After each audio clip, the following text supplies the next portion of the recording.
still searching for you.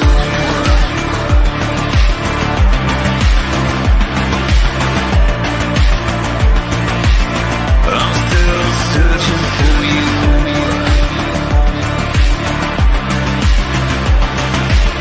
From dirt to the sky, I'm still searching for you. Hey, everybody out there in YouTube land. This is your T-shirted historian out here on a Tuesday night with my guest, Mr. Troy Torres from Juanpool, Indyplanet Comics. How you doing?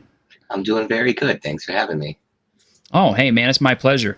I've also got Gerry, not Gerry, from Pop Culture Minefield. Hey, it's me. It's you. Our boy Paulie be running a little bit late tonight, but he just texted me to let me know that he's on his way home, so he'll be here, as far as I know. All right. Well, I'm kind of excited about this, man. As I saw your comic kind of like by accident. I was just kind of cruising Twitter, and I caught one of your posts, and then right under it, I was like, oh, this is really clever. I want to see who this is. So I checked your Twitter feed, and there it was, Indyplanet, Juanpool, Journey of the Juan. And I got to say, man, I got my 2 issues a few days ago, and I love it, man. It's hilarious. It is a really funny take on woke culture, and I think it's really cool. Thank you. It really is like, I don't know, it's just my way of, just venting some frustration while also bringing a little bit of, some entertainment. If you're going to have like modern, social stuff shoved in your face, it should at least be presented in a way that makes you laugh about it. I like it. I think it's hilarious too. And one of the things that's funny, I think, about Juan is, the character himself is a overweight, Hispanic, bisexual man. Yes. I was kind of like, you hit almost every single checkbox on this, except if it had been like if he'd been handicapped also, and a couple of other things. He's bald. That's true. He's bald. He's bald. He wears glasses, so there's sight problems there. I think it's hilarious. And you've got people coming after you for this. I have had people come after me. I can't say I've had anybody come after me anytime lately, but I have had people come at me. It was in the very beginning. And it's really because they assumed I was white. And then I quickly responded with a video showing my face, and I think that was the last time ever that someone really came at me for it. I always say I'm very shocked that I don't have a bigger amount of people angry at me, but I think that between whatever check boxes the character himself hits, and I guess my own personal check boxes, that I guess I slide by. So I just keep kind of doing my thing until I see anybody very adversely against it. And even then, I'm not really known to be the type that is told what to do or really do what I'm told very well. And Gerry had a question for you before the thing. So Gerry, I'm gonna let you take it. Yeah, well, I was just curious what inspired it, because immediately when I hear the name Juanpool, I think Deadpool. Now, Juan is actually more of a parody of Gwenpool. See, back when I made Juan, it was right around the time that Gwenpool was announced. And, I was really, really big into the whole back and forth comic culture war. And I ended up drawing up the character, and I posted as a meme, simply saying, if Marvel really cared about diversity, we'd have Juanpool, an overweight bisexual Hispanic. And at first it was kind of ignored, but then like I put it out there a couple more times, and it really took off to the extent that people wanted to know more about the character and they wanted to see him in a story. And like the power set that I came up with for him, and exactly how he fights and functions, it really wouldn't have made sense without me explaining exactly why it is he was how he was. So I had to come up with a story, but I decided to go along with the spirit of the character himself and really satirize and parody everything so that I could safely use him as a standalone character. It's an original story, so it's not even based off of like any kind of Deadpool or Gwenpool adventures. It's a really original story that just kind of takes on like cancel culture and the actual adverse effects of it on society. Like there's something there after, like you initially get the laugh. When you read through a few times, you start to pick up on certain things that I lay down. Oh, I picked up on it really quick, especially with Badger Babe / Badger Bitch. Oh my God. That character is scary.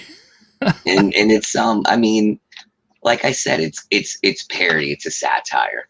That would be my take on what happens to, your popular female character that we all knew at one point from a certain way. And, if you try and argue that the new way isn't the way, you get in a lot of trouble, which sucks because I've been there. Oh, come on now. You're not talking about problematic characters in our fiction, are you? Oh, I would never. I'm curious. Did you see the new Masters of the Universe Revelation? I mean, I didn't watch it, but that's because I refuse to watch any kind of media. Like I just don't want to watch anything. I already have no faith in anything. Just because I know better. There's no way that a Netflix was going to put out an actual good He-Man show. It just wasn't going to happen. What? But they got Kevin Smith to write it. Yeah, I know, but he's like, so you know how they usually say that Gen X didn't do anything wrong to society? They did.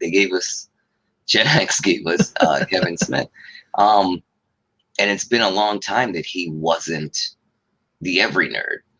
You get so far into Hollywood, you're not the every nerd anymore. People keep acting like he just put out Clerks. Like that was a long, long time ago. He hasn't been that guy for forever. Yeah. And also he's the kind of guy who's like wearing his dad's clothes and a backwards hat telling people to grow up. So, that says a lot about him. Yeah, he lost all that weight, which, kudos on him, man. But at the same time, I think I'm glad he didn't fucking die, but he's still a cunt. Yeah. Yeah, I wouldn't wish anything bad. And I mean, exactly. At this point, I almost on purpose separate myself so that I can look back and say, well, you know what? I'm just going to remember who he was when I liked him.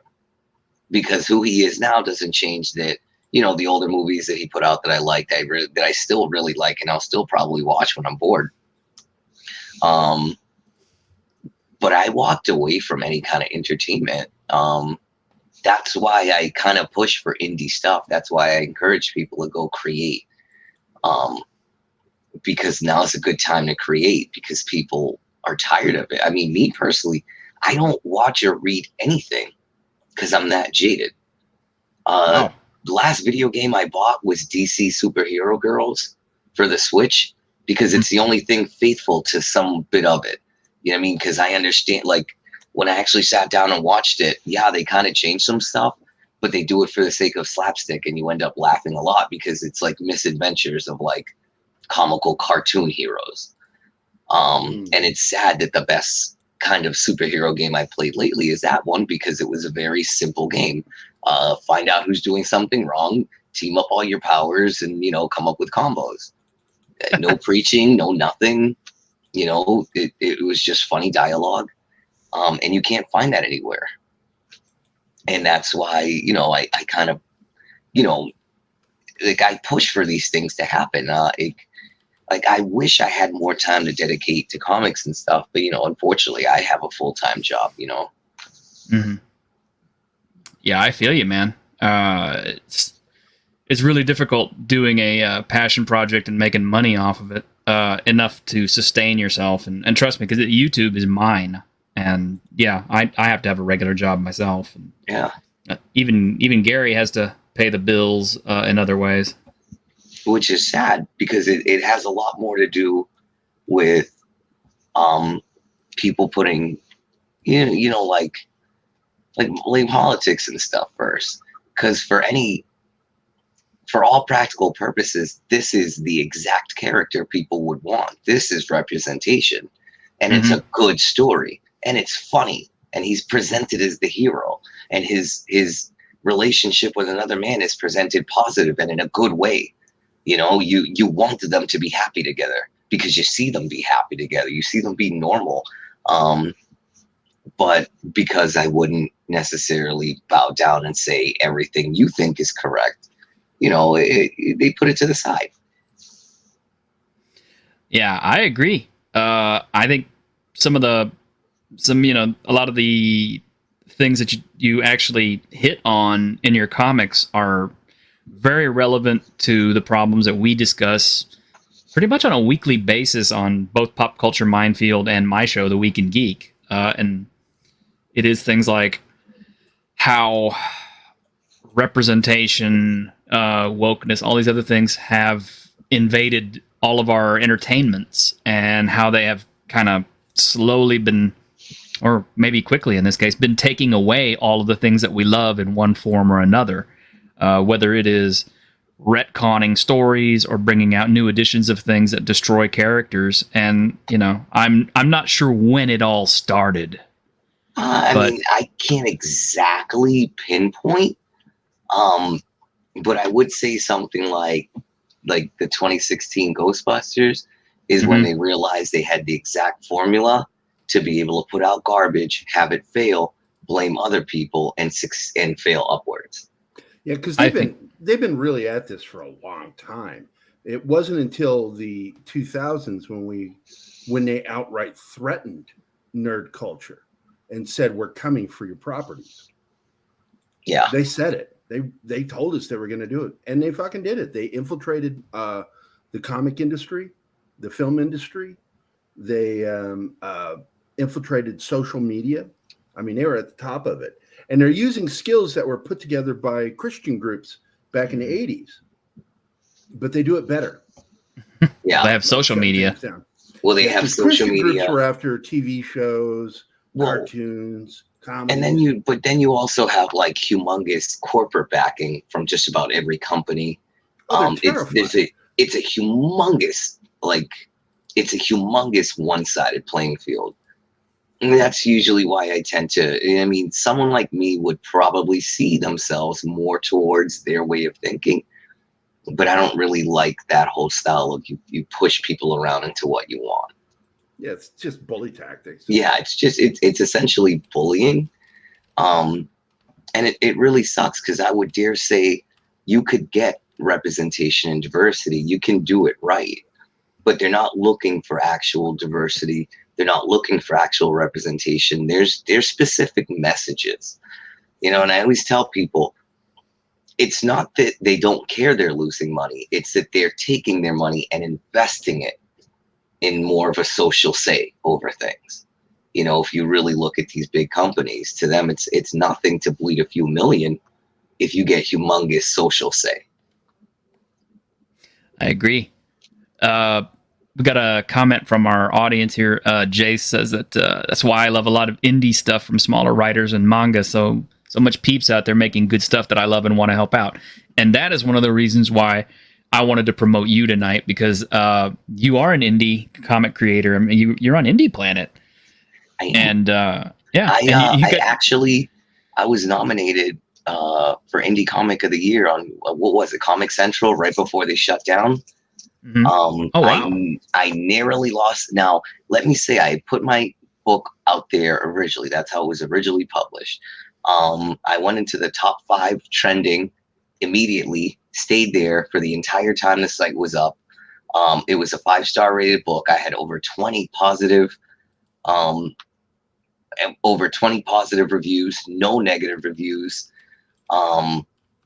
and I lost out to someone that did like a culturally Mexican tale. I was so mad. And there was really not much, but I'm still very proud that I was nominated for Indie Comic of the Year. I agree. And here's our other guest right here. We have Mr. Paulie, the Latino Slant. Hey, Paulie, how you doing? Hey, I'm sorry I'm late. No, it's no problem, man. Hello, Mr. Torres. Pleasure to meet you. Hey. And hello, My Gerry. pleasure. How are you, my friend? Doing all right. And hello to everyone in the chat. All right. And Zach says, yeah, there is no reason to say that we shouldn't be outraged, but it seems like we're signal boosting bad products. Yeah, that kind of does seem to be the case. Whenever we throw up, 5 or 6 different YouTube videos about how pissed off we are about He-Man Revelations or Star Wars or anything like that, that is kind of, monetizing on the things that aggravate us.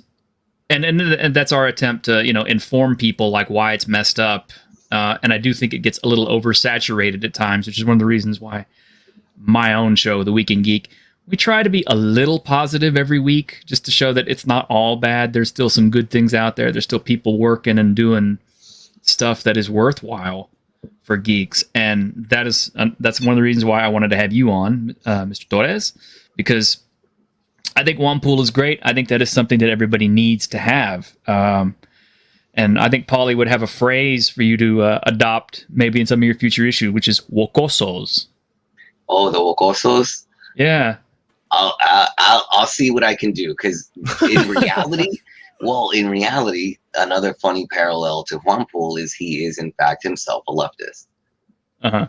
Like, he's more of a left-leaning. Like, it was very important to me for him to not be necessarily what people would be mad at,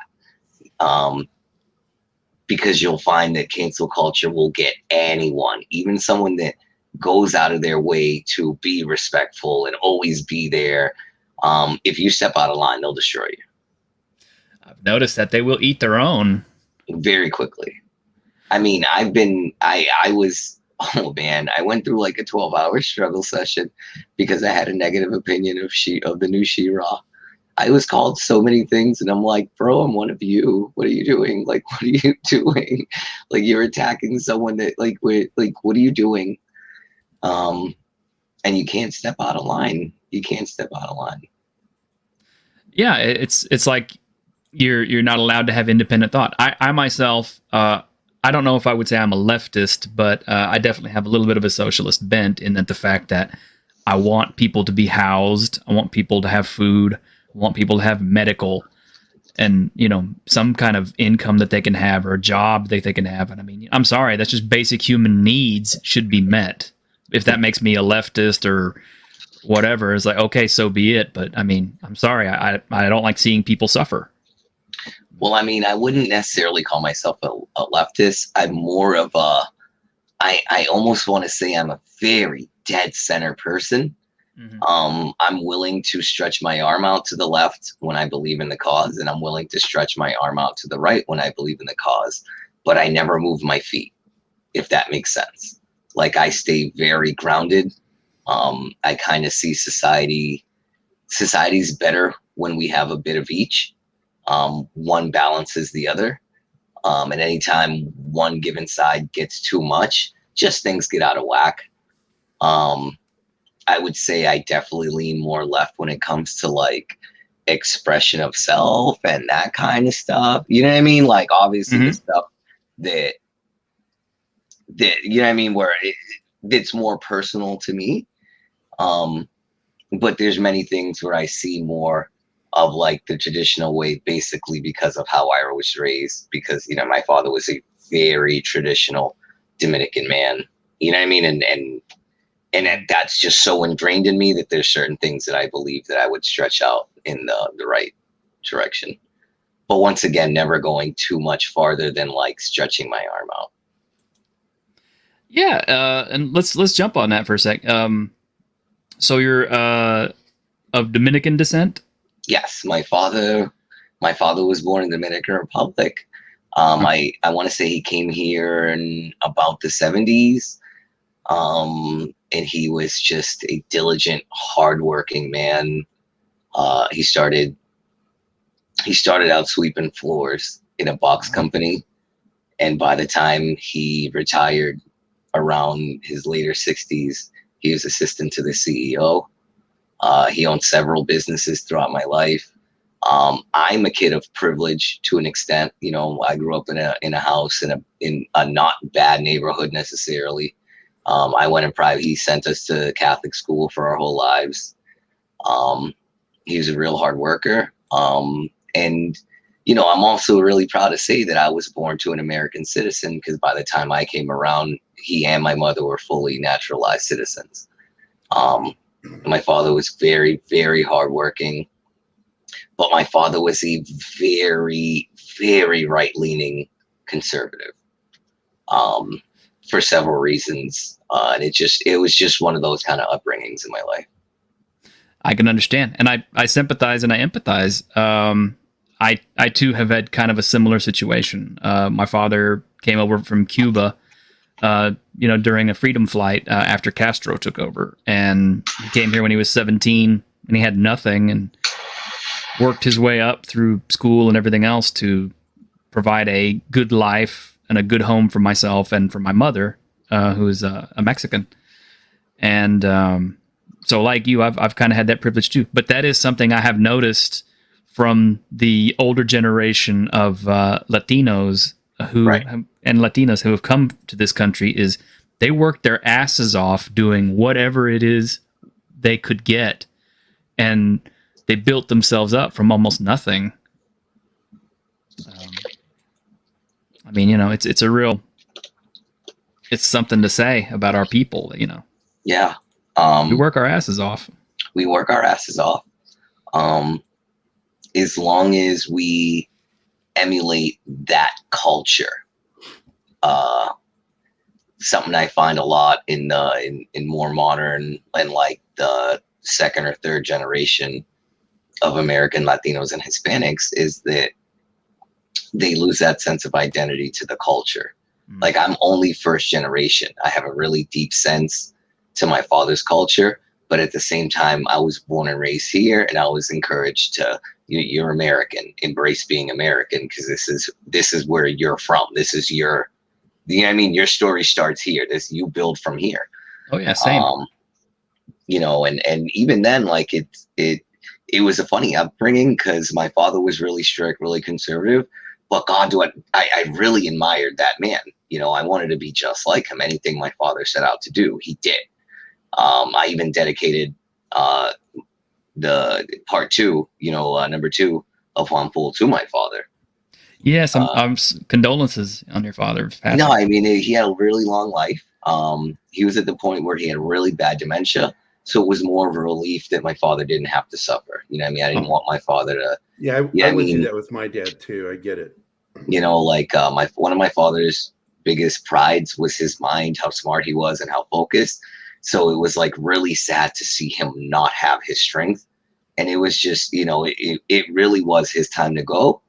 And, I'm glad my father didn't have to suffer long. Me and my siblings, we made the right decision on letting him take the natural course in his life. Well, we've got a comment here from the audience. You're asking me about my shitpost agenda t-shirt cover with the Mountain Dew in hand is brilliant. Yes, that who was that? God, I can't remember the name of that hero, but the ask me about my feminist agenda. That was another one of the memes that I made back then. And that character's name's the Radical Nemesis. Obviously a play on radical feminist, and uh-huh. She would be the brains behind Juanpool. That's his sidekick. That's my way of writing an actual strong female character. Because I don't understand why now strong female means like kind of like bitchy and more jacked than me. Yeah. And I'm pretty jacked now, bro. I've been hitting the gym a lot. I'm pretty jacked. And I find that let's say Tila. She's really, really, really, really, really a dude. You know, you take away that long hair and the makeup, that's a dude, you know, and I don't understand why they don't understand that. Like they don't get that this is fantasy. You don't have to be a jacked woman to pick up a sword. You know, fantasy female characters can pick up a sword 3 times their size and swing it normally because it's fantasy and it's awesome. In fact, so one thing I've always said to me, so I take the examples of the Incredible Hulk and Wonder Woman. To a certain extent, they're very equal on a strength level. Wonder Woman doesn't need to be big and hulking to convince you. No. You know, her power, herself, her grace, the way she stands, you're convinced that her power is within. Where Hulk, it helps the visual that he's humongous. And they haven't gotten the artistic interpretation of what makes each gender powerful. I agree. I don't think Hollywood gets it. Paulie, you got any questions for Troy? Just a couple. Yeah, I mean, just opening up the conversation, Senor. I ordered my 2 issues of Wanpool like 2 days ago. Thank you so much. And I had wished I had gotten them and read them before. It's just been so crazy. But T-shirt had told me that we were having this panel. So all honesty, you know what I'm saying? It looks beautiful, but I can't wait to read it. So yeah, I think you bring up some great points. You know, it's good. I want to go back to you calling you writing lefty characters, and I just think it's important to write out of our comfort zone, and where we can agree with some of it or not agree with some of it, because we're writing characters, and then eventually it's to be consumed to a greater audience. So I think that's pretty cool. I like your sense of humor on Twitter. And so those aren't really questions yet. They're more statements. But I think the question it would be is how and again, I haven't read your stuff, so I apologize. How has your culture and your upbringing, how's it bled into your work, or has it? Well, when you read Juanpool, so Juanpool, it rips directly from my life. Mm-hmm. The city he lives in, Citytonville, is actually directly based on Chelsea, Massachusetts, somewhere that I frequent. I frequented a lot that I feel very connected to as far as where I matured as a man. His fictional state is New England, which would be taking the New England states and making them one solid state, where Boston would be major city. Juanpool, his mother's house is in my old stomping grounds. Lots of my childhood are pieced into the background, which a lot of people wouldn't know unless they really knew me personally, but it's just that extra touch. Like if you look in like some of the alleys that have graffiti, that's my and my little brother's graffiti from when we were younger that I just superimposed from right from the black books. So they're really authentic, actual real graffiti. He says a lot of things to be like funny. I'll spoil one little line where he mentions like stereotypically yet culturally insensitive cleaners and pulls out like kind of like fabuloso. You know what I mean? The song he dances and sings to when he cleans is the same one my mother played when I was a kid. Really early in the morning. You know what I'm talking about. They start cleaning the house at like 6 a.m. and you rage cleaning. Rage cleaning. So Juanpool is it's very personal. A lot of the things in there are older characters. And I truly mean it. Some characters that have appeared thus far on Juanpool are characters that I came up with in high school. I just always dig to the past when I'm looking to fill up my world, because why make something new when you have something you made that could perfectly fit the role? So Juanpool is actually a very, very, very personal comic. I mean, hell, fun fact, Juanpool has my teeth. The teeth I put on him are the teeth that I have in my mouth. So if you think he has like a crooked smile, Oh my God, you're telling that's me funny. I have a crooked smile. Very, very personal. Even down to his name, Juan Quintanilla. I shouldn't even say this on live, but that's a name. Every so often, I would tell the cops when they pulled us over doing stupid stuff. I would say I was Juan Quintanilla, and it was just so. There's a lot of personal stuff in that book, It's great. and it's one of those. I hate the notion of cultural appropriation. I'm in cultural sharing. This is my stuff. I want to share with you. This is why it's beautiful. You don't have to be scared. You can accept because this is awesome. Because I'm definitely gonna steal your stuff because that's what it's all about. Well, that's you had sent that mariachi post on Twitter last week. That was you, right? And you're like, I want to share my shit. Was that you? Yeah, I usually say stuff like that. Like I like to share because, well, I mean, what they use, it's a melting pot, right? Yeah. You can't be a melting pot if you don't melt together. If not, it's a crock pot. You know what I mean? Everything's just in there boiling up, getting pressure. I mean, you're absolutely right. I mean, how amazing! And just going back to that example that you'd put up, because we had a T-shirt. We had a mariachi documentary fundraiser last week. That's right. And this is perfect. Let me lead off with that. That's where I gave you a little props, but that Japan not only embraces salsa and Chicano lowrider culture and mariachis. I mean, that's fucking wild. And we do that as well. We're martial artists. We're the martial arts are from Asia. We eat sushi. Let's dive even more into each other's cultures. Absolutely. Yeah. No, I mean, I completely agree. I really love that the Japanese are very adamant to say, this is the story we want to tell. We don't care if you're offended. I would be very proud if more like professional American writers and artists said the same thing, like, this is the story I want to tell.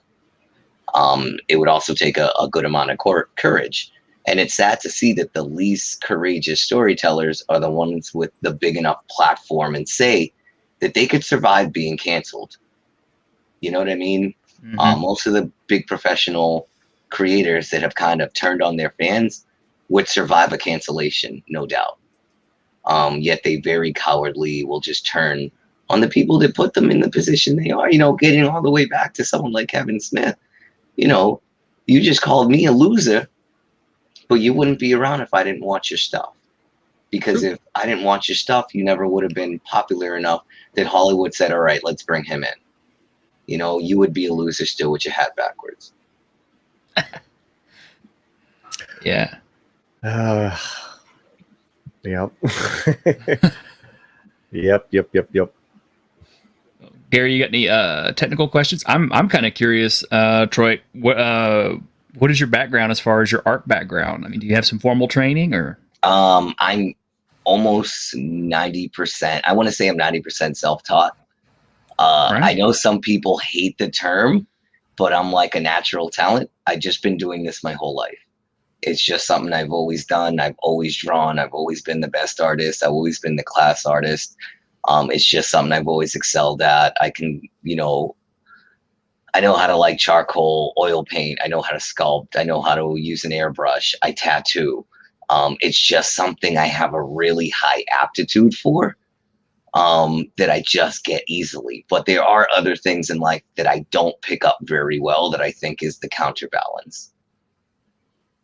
Oh, Like it's I'm like not me, it's very math. well with mechanical things. Like I can't, you know what I mean? Like I can't open up like the hood of any vehicle and actually ever get it, because it just doesn't make sense to me. No, I can empathize with that. I definitely have that same problem. I'm very much not my own auto mechanic. I mean, you know, on a good day, I could change out my oil and water and stuff like that. But Right, like simple things. Like I can change out a car battery, yeah.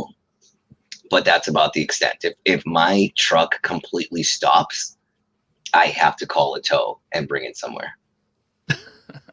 Yeah, my first car was a 64 Chevy Impala, and I found that car was not too terribly hard to work with. But, you know, as I've gotten more up-to-date cars, it's kind of like, you know, now we got the one with the black boxes and everything on. I'm just like, you know what?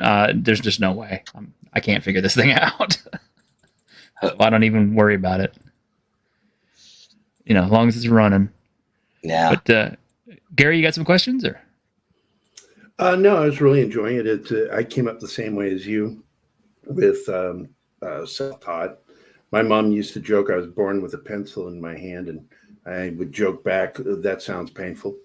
You know, so I get that. And I kind of envy some of my buddies that went to the Kubert School because they learned to be comic book artists, whereas I'm technically an illustrator.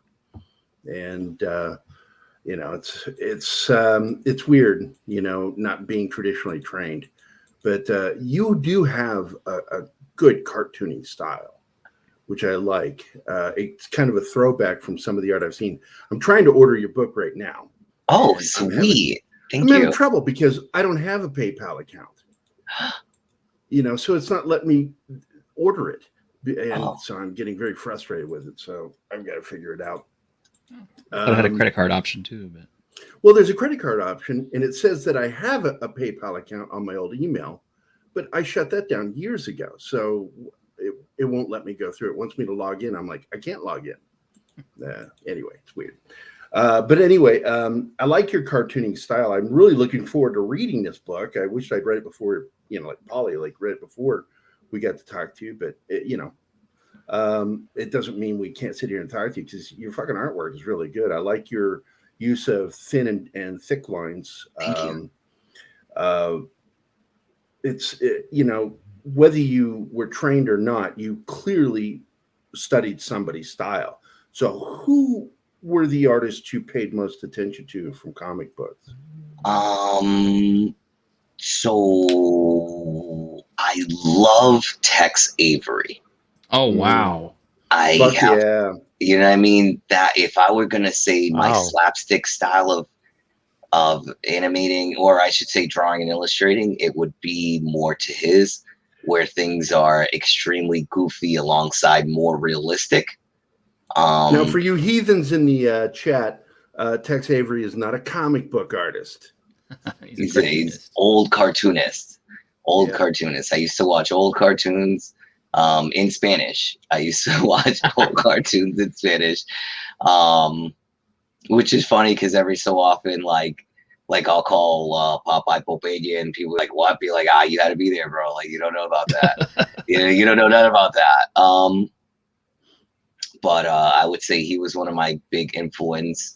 Akira Toriyama, huge Dragon Ball fan, which I wouldn't necessarily say I'm an anime fan. I'm a Dragon Ball fan.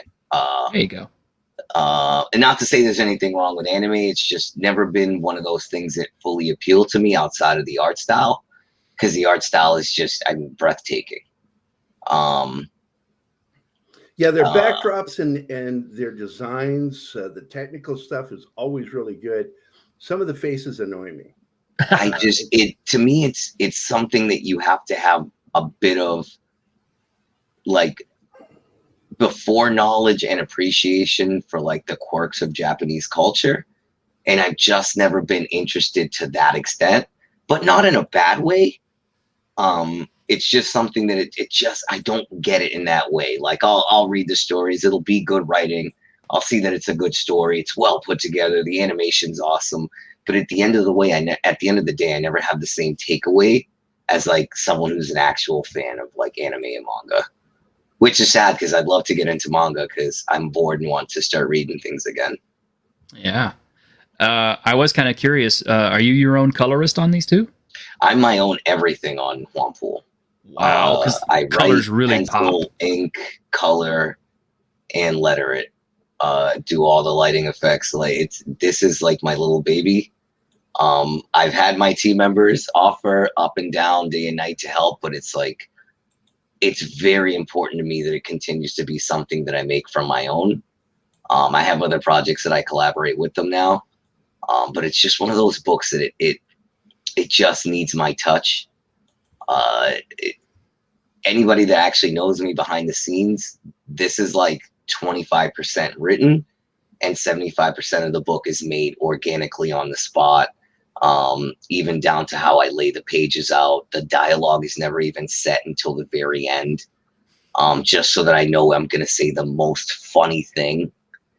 And oftentimes I will keep switching it up until I'm ready to hand it over to Science Wizard to do their thing. Cool. So it's like I'm very, very protective of it. Like I'm very much George Lucas when it comes to this thing, except I wouldn't go back and change things. There you go. You got it right the first time. Well, I mean, I've also laid down the groundwork for the rest of my comic universe to exist.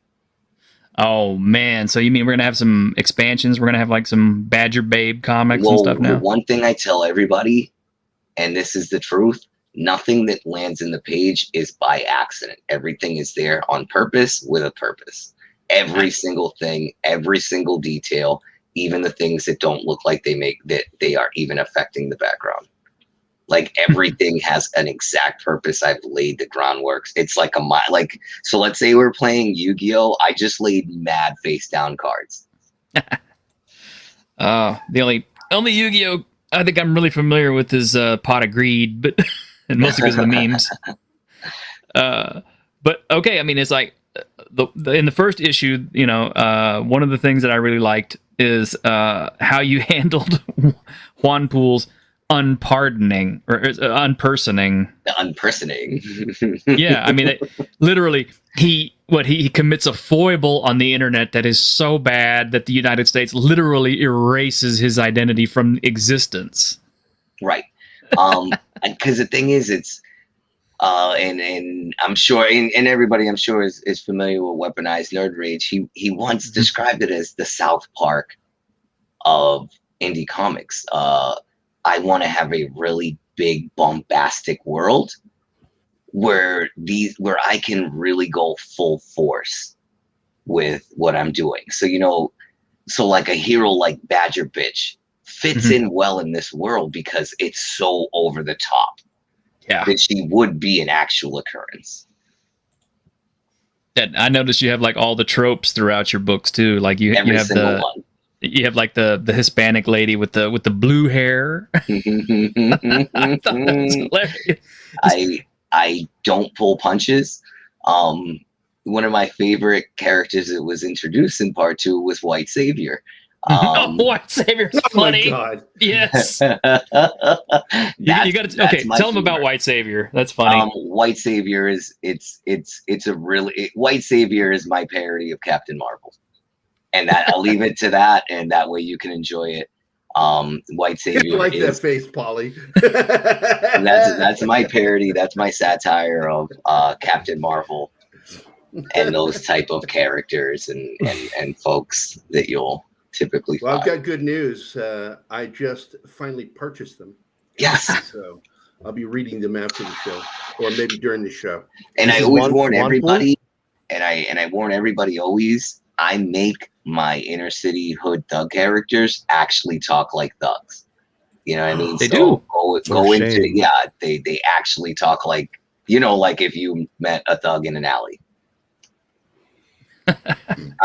Listen, yeah, it takes. I've always noticed that, you know, like thugs in modern, like let's say Big Two comic, they just don't talk like, you know, like a dude from the block. You know what I mean? He just doesn't talk like that cat that you're gonna run into that is trouble.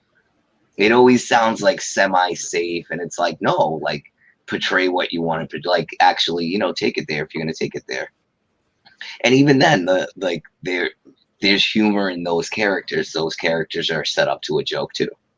Yes, they are. Paulie, did you have something? Oh no, I was just saying that, you know, whether, you know, you grow up in and around the barrio or have family from there, it only takes two seconds to, you know, to hit that language, because you know it, you grew up around it, so that's cool. You know, and that's the thing. I want it to feel organic. Like I want to actually tell a story Yeah. If anybody says, what's my agenda? It's make you laugh at yourself. Just laugh at yourself.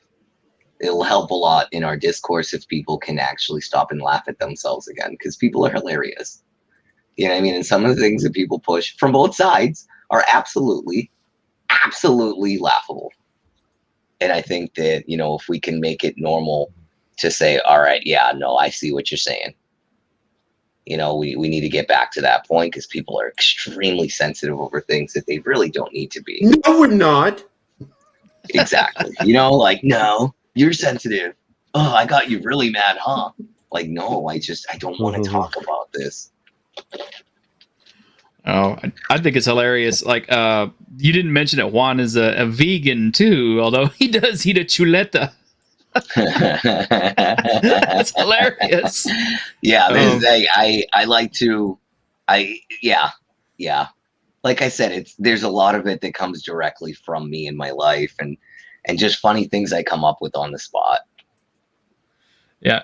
For those of y'all in the audience who don't know what that is, chuleta is it's a pork cutlet that's deep fried in lard. Looks like pork chop. I'm looking at it right now. He's throwing it across the room. You're doing, Gerry. You're appropriating our food now as we speak. Yeah, man.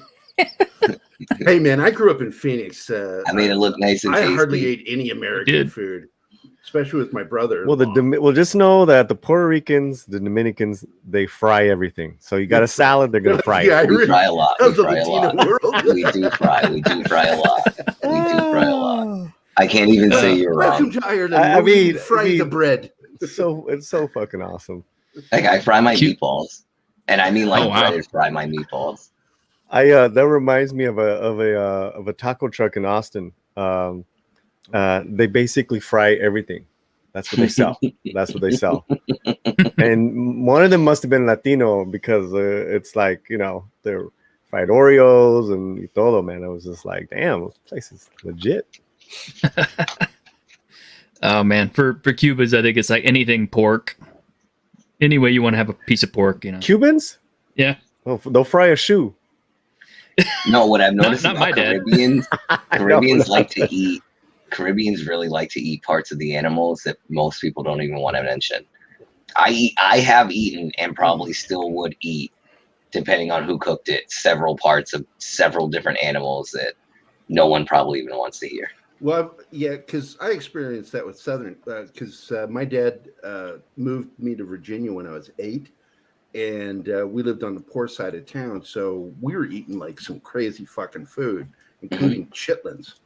And I don't know if you ever had chitlins. They're really good if they're fried, but I'd see people eat them, boiled, and I'm like, fuck off. That's gray. Don't eat anything gray. It's the same thing as tripitas, isn't it? Yeah. Yep. And mondongo, which is basically tripe, which is the inner lining of a cow's stomach. Yeah, the only difference is, this is pork intestines. What he's talking about too, it's so infamous in the Latino cultures that there's like plays been eaten called I Can't Eat Goat Head. The play called I Can't Eat Goat Head. Yeah. Oh my God. I remember my great uncle, he would tease the shit out of me. He would take the head and put it there on the table, and he would peel a cheek and mijo. You make these faces. Oh my God, he would make the face because he knew it freaked the shit out of me. Yeah, good times. I miss my Uncle Titi, man. God bless our families. Did they at least knock the horns off the goat first, or? Oh yeah. Yeah. Oh man. But yeah. Food culture is something else, man. I myself, I'm a big fan of chilaquiles, but I know you are. Yeah, it's hard to get them around here, though. I can't get mommy to make them. So. Oh I make them myself. I need to learn how to make them myself. I'm reading a fucked up scene right now. What's that? It's got this big Brahma bitch that's Badger bitch. That's fucking crazy. She's beating the shit out of the white guys. Did you notice all the white people get the shit beaten out of them? I'm triggered. What is this? This is in the comic. I'm reading it right now as we're watching. Oh, is it Juanpool? Yeah. I got the digital copy. Oh, you got the digital? See, I'm waiting for the actual. I got physical. Yeah. I got a book from another Latino author. Hold on tight, Mahita. So I'll do a video when I get yours, bro. Like Sweet. a little unboxing. Now, Sweet. Indyplanet is through Kablam Printing, isn't it? Mm-hmm. Yeah, I've dealt with them. I've done printing through them. Good stuff. Yeah. I honestly can't say enough good things about this without spoiling it all for Paulie, but I mean, the book is just hilarious because it's just every finished the single first book. trope. Well, you know what we could do? We could not saying stop. I'm not saying that at all, but we can reconvene this same panel like in a few weeks on my channel. Nobody wants to be on your channel. You're too cool for us. No, in serio, like Gary, I don't think you've been on the slant yet. I think it would be. Okay. Well, I mean, not on the. Anyways, it would be fun to reconvene this panel. Yeah. And all I know is I like issue 1. Thank you. Yeah, man. Well, I bought both, so. Yeah, I got both, but I'm going to save the second one for after the show. Yeah, and we do have plans to be on Latino Slant too. So. Yeah. We'll organize. Yeah. All right. So, I'm kind of curious. Troy, what? Okay, Badger Bitch is obviously kind of like a Wolverine kind of a stick, a little bit, or is it totally original? Badger Bitch is that's Squirrel Girl. Oh, is it Squirrel Girl? Holy shit! That's my parody of Squirrel Girl. Oh my That's scary. That's horrifying. That's the parody. It's also a parody of what they do. You know what I mean? Making the big, monstrous, just angry, over muscular female character. Like I really leaned in because if you're gonna do it, at least lean on all the way in. Yeah, because there's a picture of her like before, and she looks so cute, and then you actually see her in the comics. You're like, what the fuck? And that's the basic plot line. She's missing, and Juan got to find her because no one seems to notice. Mm-hmm. Well, and that would be the actual story and plot of Juanpool. Like Badger Babe is missing, and only Juan seems to be able to tell. Yeah, I think it's funny because the thugs keep attacking Southwest Asians. Now that's funny because that was done even before any of that. Uh-huh. I don't know how much of current discourse I'll parody as far as that front goes. But definitely anything that happens as I'm producing Juanpool gets put in. And when people are like, oh, but that's going to date it, good, because it's for posterity. Like, I want to go back and read Juanpool and be like, oh, man, remember those days? Yo, that was crazy, right? Yeah, I don't know. I think everything in it so far has been still pretty relevant. And what your first issue was like, what, 2020? No, I first put it out digitally 2018. Jeez. These have been out a bit. Just what ended up happening was I had just found a place finally. I'd been kind of in between places, and I found a permanent place right as everything locked down. So all of 2020 was a constant struggle to keep my head above the water as I just was able to work more and more and more and rebuild my life. And then, this year, I've just kind of been enjoying being a normal person again, because for a few years I wasn't a normal person. I was kind of living out of my car and at work.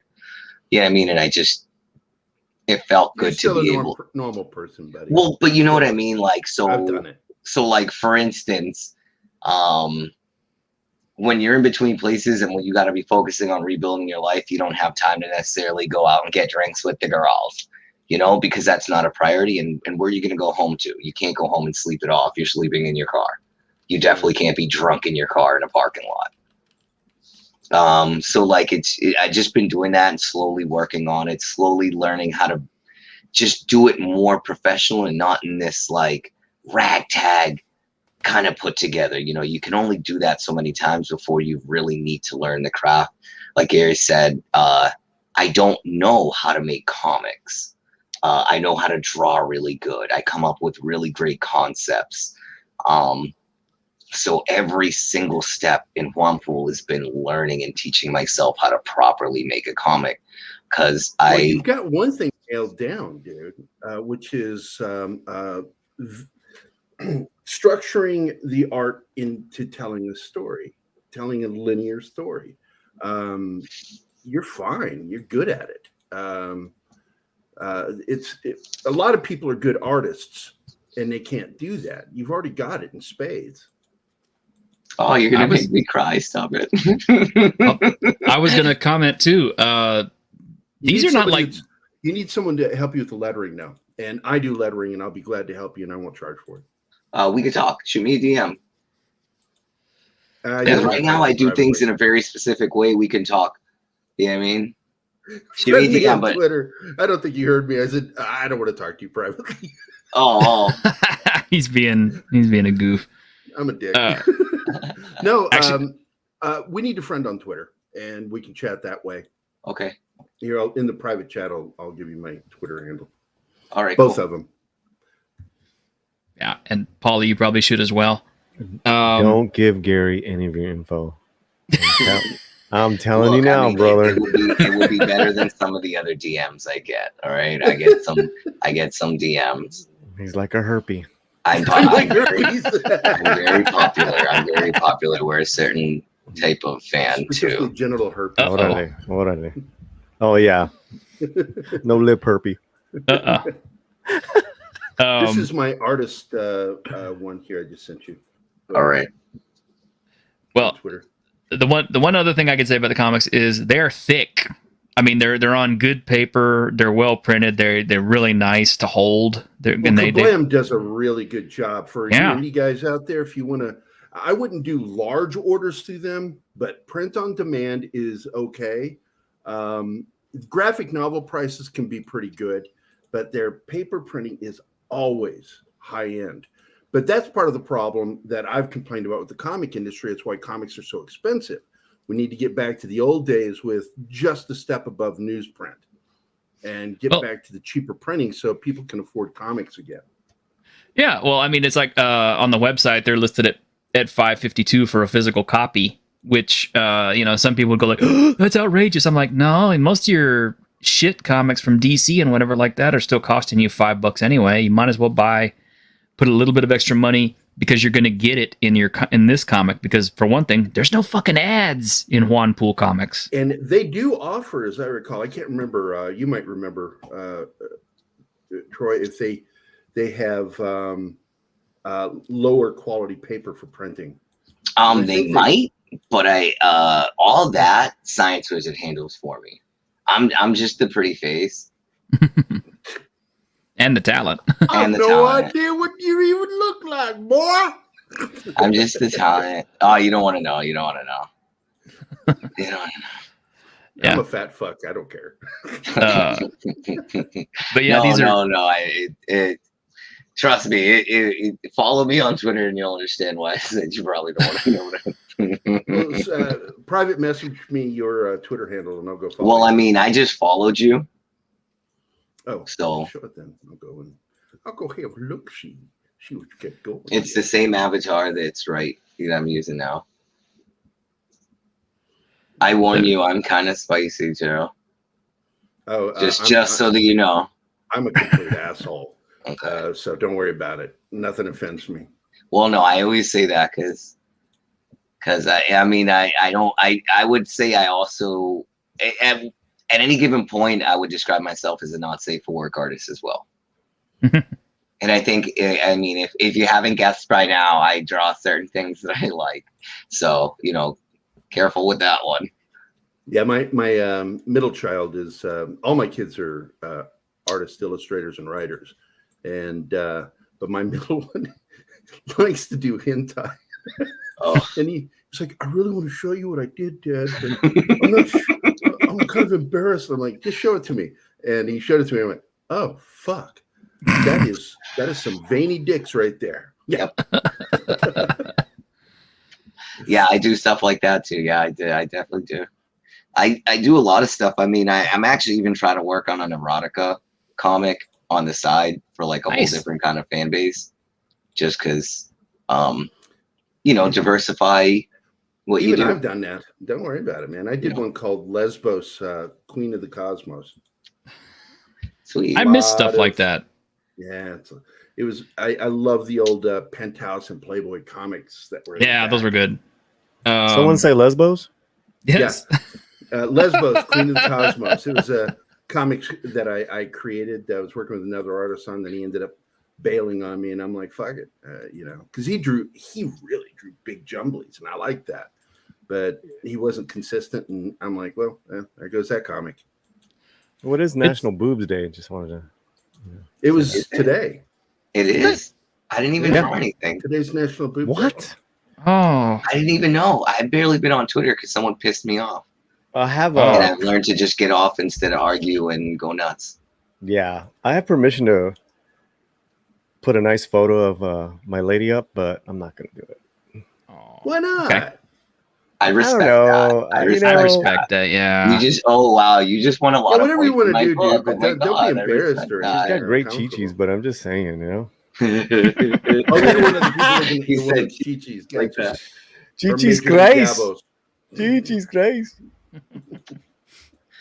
You know what they say, right? Right, Troy? Yep. Chichis Christ, náglame Dios.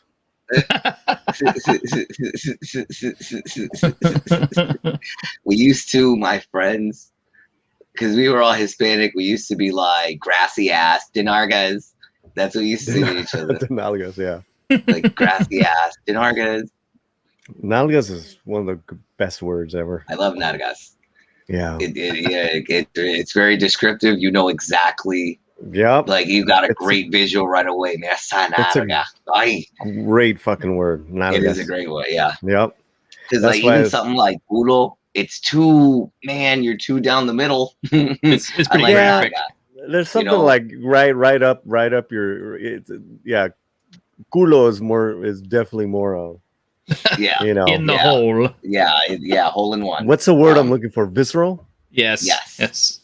Whereas, there's something very endearing as well with nalgas, and yet, powerful. Yes. It's almost there. It's almost sweet in a way. There's almost something sweet about it. Very sweet. It's a sweet word for. There's so many words for girlfriend, right? Novia. Novia. What do you guys have for girlfriend? I mean, novia, mi cariña, mi amor, all that good stuff. You know what I mean? It really comes down to the individual. So those are really nice. Those are really pretty. But let me throw you some. Ruka. Oh, I've heard that. Yeah, I heard that. Jaina, mi Jaina. Mira, es mi Jaina. I've heard mi reina, but reina is queen. Yeah. My favorite though is mi wisa. Dominicans will be like, "Oh, esa mi jeva ahí mismo." Mi jeva. Mi jeva. I mean, it's just outstanding. Mire Esa la la visa. tipa mía. No, esa la tipa mía, loco. Esa mía. I love it, man. Gerry, are you writing these words down? I told you I downloaded a copy of Rosetta just so I can learn Spanish. This stuff you're not gonna find. Make sure you get I all took the different German and a little dialects, too. French. No, we're teaching you slang, homie. Yeah, we're teaching you all slang, and we're teaching you like different dialect slang. Right. So you're gonna try and use them together, and no one group is gonna look at you right. Right. Yeah, one of my favorite things I learned when I was in Mexico was not to say "que pasa," but to say "que tal." ¿Qué tal? Yeah. What up? Yeah. Sure. Sure. I haven't heard anybody use that one, but every once in a while. ¿Qué tal? Very rare. Very rare. That's what I saw in like everybody's like Spanish textbook in school. Like that's what they had. I remember my brother didn't do so good in Spanish class simply because he kept getting points deducted for using the Dominican dialect when they were teaching the Spain dialect. And he's I like, hate bro, when they stop did that, telling me man. I'm wrong. Yeah. My mother had to come all the way in and be like, stop telling me my kid's wrong. Nice. You know what I mean? Like, what's wrong with you? Right. Yeah. Like even I got, and it's funny because they put me and my brother in Spanish class, but I think it's because the high school didn't have a proper French class going at the time or something to that extent. But I got a B in Spanish because I didn't participate. And they were like, you need to participate. And I'm like, I'm not the one that needs to learn. Very American experience, man. You know, it's like, I don't need to learn. And I guess they justified it like, but that's why you need to participate so they can hear someone actually speaking it correctly with confidence. And I was like, no, dude, it's high school. Stop making me talk in front of people. Like, Right. I just want to be alone in the corner. I do this in every class. Leave me alone. Were you like a weirdo loner? I was. No, I was, and then I wasn't. Right. I was part of the 90% of kids that don't classify into a stereotype that just hung out because we knew each other. So like I was kind of like pretty. Like I wore nice clothes. I wanted to impress girls, but it's like okay. So you were was in the main crowd. Okay. I wouldn't say main. Like I wouldn't say I was one of the popular kids, but the popular kids would acknowledge me if I talked to them. Yeah. But it had more to do with me being a good artist, I think. Okay. Yeah. I was definitely a theater weirdo, and I just hung out with the theater people, and then I would wear berets and shit and write poetry. No, now don't say "aw" for me, but I very much played a role in high school because I was very much in the closet and didn't want everybody to know who I really was. So I did play a role of like cool Spanish kid because I was good at it. I could see that. I imagine that must have been pretty tough growing up because, typically, the Latino culture is very, male oriented. I didn't. Oh yeah. Oh no. I'll tell you what, you didn't get 1,000 followers on social media and get guaranteed being popular in school those days. Just saying. Just saying. You said you were in the closet, so you didn't let people know. Only my mother knew, and that's because it was my mother. Right. Mom always knows. Mom always knew, but she didn't. She was very wonderful, beautiful woman that she knew why I didn't say it. You know what I mean? She knew who my father was, and she knew exactly why I didn't say it, so she never put me out there. I feel you, man. Yeah. It's that's one thing about the culture that's just a little bit kind of old world, I guess. Yeah. But we're getting better. There's a lot of cultures around the world that have that problem. It is something that needs to change. That's true. But it's becoming more acceptable and more mainstream. It is. So. Oh, no. I mean, I'm the first to say it's not a perfect world, but damn, it's pretty good. Yeah. I have no complaints. I'm very happy. It doesn't hold me back. Even when I publicly came out, I didn't lose. For the most part, I didn't lose any fans. I didn't lose any followers. I would dare say it made me popular with a whole different side of Twitter that never talked to me before. And it is what it is. But that was my high school experience. Like I just played the cool Spanish kid because I already wanted to wear nice clothes and have my hair done nice. So it was just, all right, let's get nice boy clothes. And those were that was like the age of like Polo and Nautica and Tommy Hilfiger and you know what I mean? You got the really nice like shoes and the lug boots, and you got the shearling coats, and you had to have your hair perfect with the lineup, and that's really what I went for in high school. I went to a mostly black high school, so that was the culture that I kind of like embraced because it was like the 90s hip hop and whatnot. It was my brother was super like hood thug street dude, so I wanted to be like him too. Are you still close with your brother? Más o menos. we have like no. We will still every so often say hey to remind each other we're alive, but nowhere near like when we were young. That's just life. Yeah. Well, Yeah. people need to be understanding of that stuff. It's like I'm the first person outside of his boyfriend that my son came out to, and I'm politically conservative. He just knows that I'm very understanding. I'm very open-minded, always have been. And T-shirt met my son. He's been on our show. Funny as fuck. I wish he'd be on more. He's That's just cool. God, what a talent. He's an amazing artist and writer. We got 15 minutes. Cut his teeth on gay literature, by the way. So I figure let's start wrapping up. Oh yeah, sorry. But go ahead, Paulie. I want you to finish your closing remarks. this, You and Gerry. Before you do though, Paulie, I want to tell you I love your backdrop, dude. I fucking love it. I've got this shitty Marriott hotel room. Oh man. Yeah. This is the little slant studio here.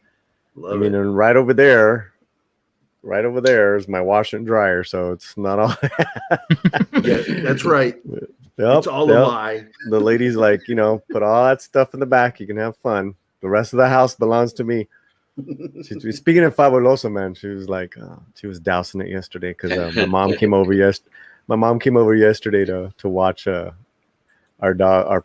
puppies. We went to go to the movies, and it's so funny, man. Latino women are just hilarious. She fucking cleans so my mom could, and the place is clean. This house is amazing. Yet she cleaned because my mom was coming over. That's ingrained. It is. It's a beautiful thing. Speaking of, are you familiar with Benjamin? What's his last name? Jesus, El Paso writer, kind of YA gay fiction. Fantastic books. I think one of them got optioned. I give me a second. It's right behind me. Well, Gerry, you got any remarks for? No, I really enjoyed issue 1. I'm looking forward to reading issue 2 here right after the show. Even though we're probably going to talk for a few minutes after the show, I'll probably pop it up while we're talking and finish issue 2. I'm a quick reader, and I'll definitely talk to you about helping with any lettering or anything else you need. Okay. Yeah, and I would definitely say take a good look at all those panels in Juanpool. There's little funny things that happen in those. Oh, yeah. Watching. I was like trying not to laugh on camera. I was laughing in here, man. Oh, I cracked up audibly whenever I saw Safe Space Comics. I'm sorry, but I did. Safe Space Comics. I take it there. I don't pull punches. If you're gonna do it, you have to do it big. Paul, Exactly. This is Aristotle and Dante discovered the secrets of the universe. Oh wow! By Benjamin Aligre Sainz. And he teaches at UTEP, but he also wrote another book. It's short. This one's a full novel. Guy comes out, but it's just beautifully written. I think you'll dig it. And he's got another book called short stories having to do. We call the Kentucky Club, and that was the name of a bar in Juarez. But I'm super excited, Troy, to get Juanpool. I think you'll enjoy it. I hope you enjoy it.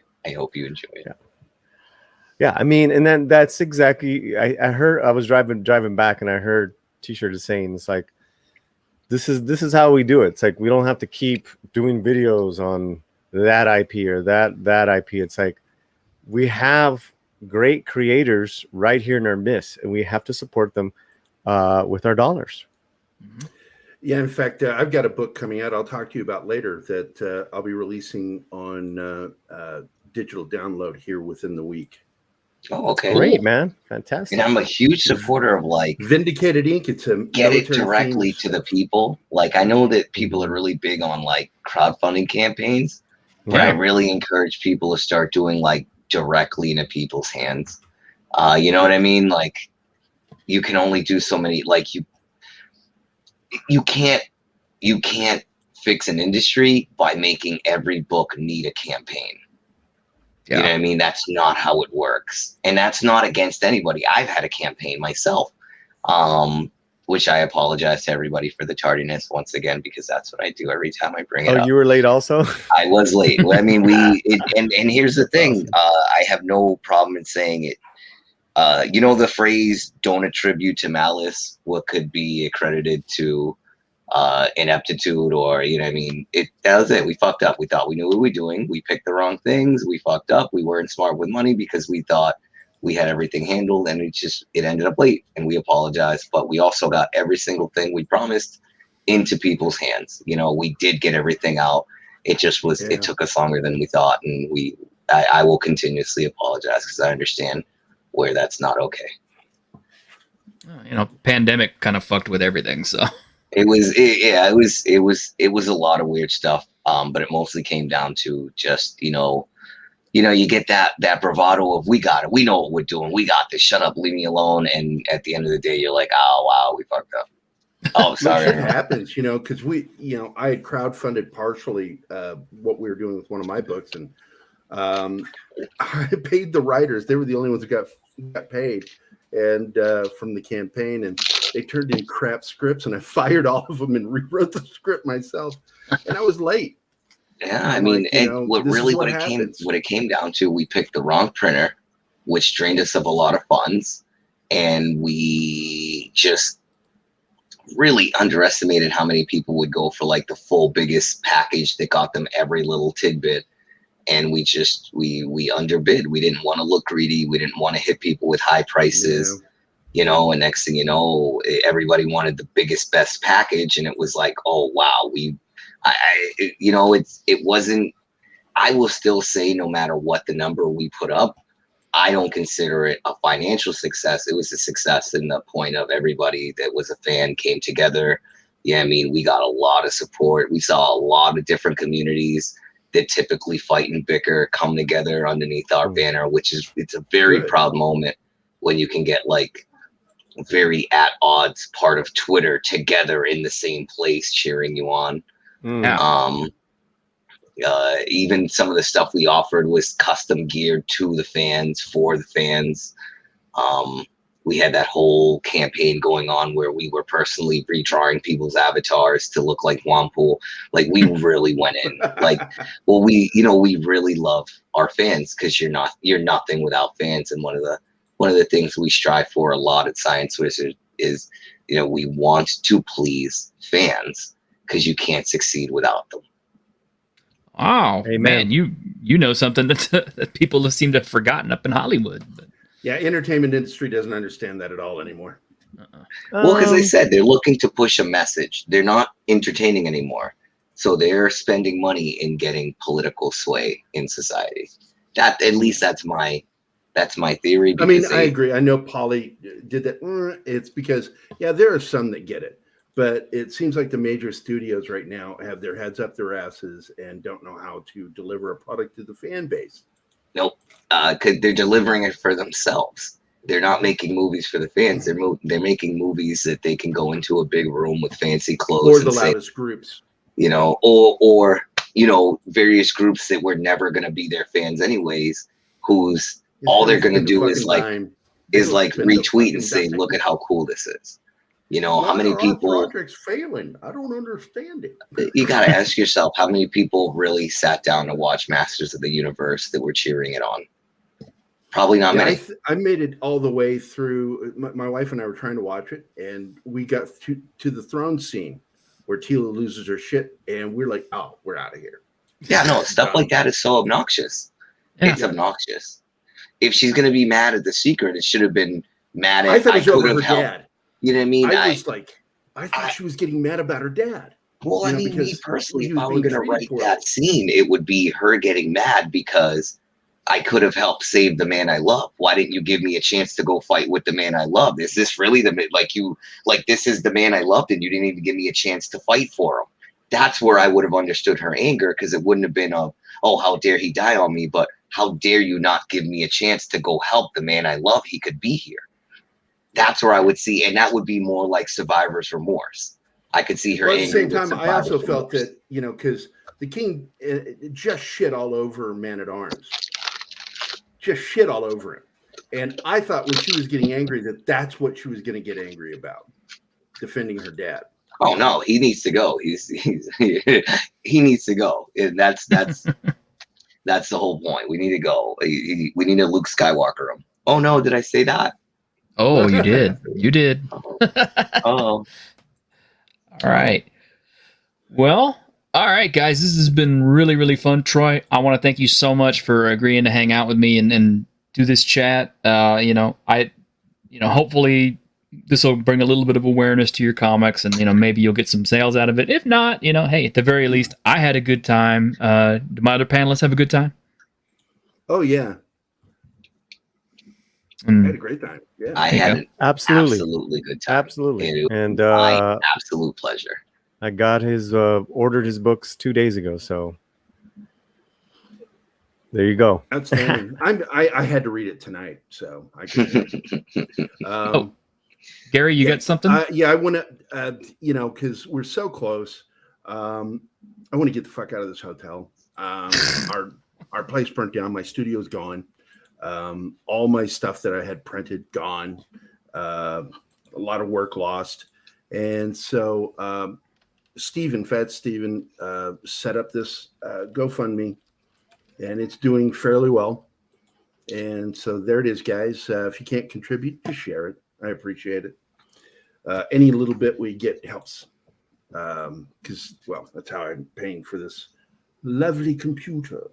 That's the computer, and thanks to the contributions. Yeah, and I will say this one thing that is, people can really take a dump on the Twitter mob all they want. Obviously there's bad sections of it, there's bad people in it, but as a whole, there is a community that is kind of wound up in the YouTube and Twitter community, and they do help each other out. Some of the folks that we helped out in the past, like Rebecca, I have seen her bounce back with her business, and she's actually helping out other members of the community. Yeah, amazing. She is amazing. She really is. So, there are good folks out there, and everybody wants everybody else to succeed at no matter what it is you're doing. So, amen. And I'm going to be a big supporter of yours on Twitter, so I'll be in constant contact with you, dude. All right. Thank you. Yeah, and I already am. So, like I said, right. Just be warned. My art can be spicy. But after and I guess that, we'll reconvene in 2 weeks, Paulie? Oh, did he step away? He stepped away. He may have stepped away. I think I have the date here. Hang on, let me double check. It'll be on August 18th, 6 p.m. PST. It'll be a what Wednesday. He wants to do. What time on Wednesday? I don't know if I. We'll talk. We'll talk. Let's talk. Yeah, because Okay. I also have that other show I do on Wednesdays. But yeah, I want to be involved because I'm liking your comic, man. Thank you. Thank you so much. I genuinely appreciate that. We'll chat on Twitter here after the show. I'll hit you up and we can talk shop. All right. Well, everybody who hung out with us for this time period, want to thank y'all for making time to be with us. Troy, it's been a pleasure. Paulie, thank you very much for being here. Gerry, thank you very much for being here. I'm always glad to be here, buddy. Yeah, thank you. And we're gonna go ahead and close up. So, y'all take care, and y'all have a great week.